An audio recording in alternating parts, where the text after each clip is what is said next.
जय श्री राधे दोस्तों। आज हम आपको गीता जयंती पर मोक्षदा एकादशी की व्रत कथा सुनाने जा रहे हैं। एक समय की बात है जब भगवान श्री कृष्ण से महाराज युधिष्ठिर कहने लगे, हे मधुसूदन, मार्गशीर्ष के मास में शुक्ल पक्ष की कौन सी एकादशी आती है और इसका क्या महत्व है। ये सुनकर भगवान श्री कृष्ण कहने लगे, हे महाराज युधिष्ठिर, मार्गशीर्ष के मास में आने वाली शुक्ल पक्ष की एकादशी पूजनीय कल्याणकारी एकादशी को मोक्षदा एकादशी कहते हैं। इस दिन भगवान दामोदर के विग्रह की तुलसी दल के साथ पूजा की जाती है। मैं आपको पुराणों में वर्णित मोक्षदा एकादशी की कथा सुनाता हूँ, जिसका श्रवण मात्र करने से व्यक्ति को अश्व में यज्ञ की प्राप्ति होती है और इस व्रत के पुण्य फल से व्यक्ति के कोई भी माता पिता अन्य कोई भी पितृ यदि नरक में है तो उनको भी मोक्ष की प्राप्ति हो जाती है। विस्तार पूर्वक अब आप इस कथा को सुने। प्राचीन काल में चंपक नाम का अत्यंत सुंदर एक नगर था। यह संपूर्ण सुख समृद्धि से संपन्न था।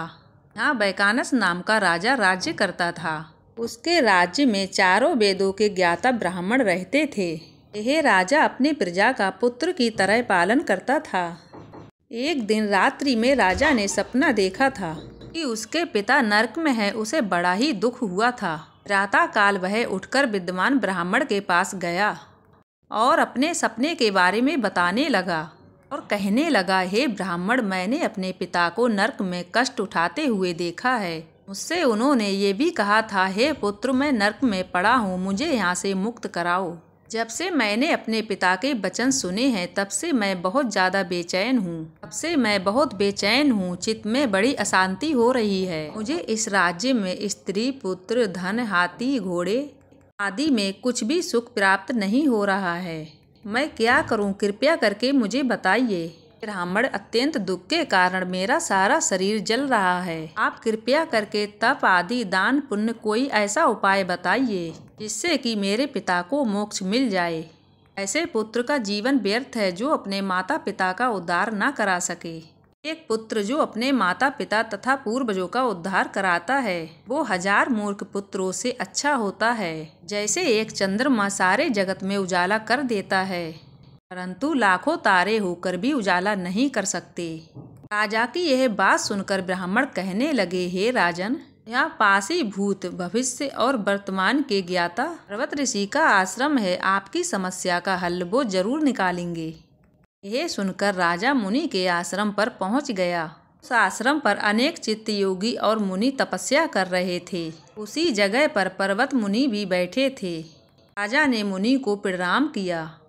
मुनि ने राजा से कुशल सेन के समाचार लिए। आगे राजा ने कहा, महाराज, आपकी कृपा से मेरे राज्य में सब कुशल मंगल है, लेकिन मेरा मन अत्यंत अशांत रहने लगा है।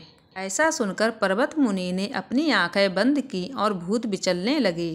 फिर वह बोले, हे राजन, मैंने योग के बल से तुम्हारे पिता के कुकर्मों को जान लिया है। उन्होंने अपने पूर्व जन्म में काम आतुर होकर अपनी पत्नी को ऋतु दान नहीं दिया। उसी पाप कर्म के कारण तुम्हारे पिता नरक में पड़े हैं। तब राजा ने कहा, हे मुनिवर, इसका कोई उपाय बताइए।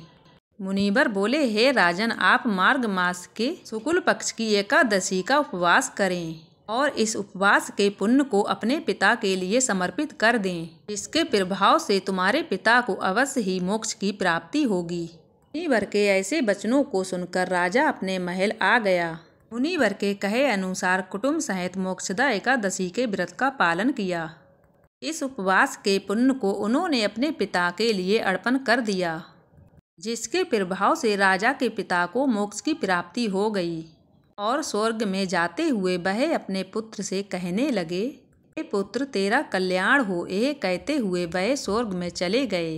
मार्गशीर्ष मास के शुक्ल पक्ष की मोक्षदा एकादशी का जो व्रत करते हैं उनके समस्त प्रकार के पाप नष्ट हो जाते हैं।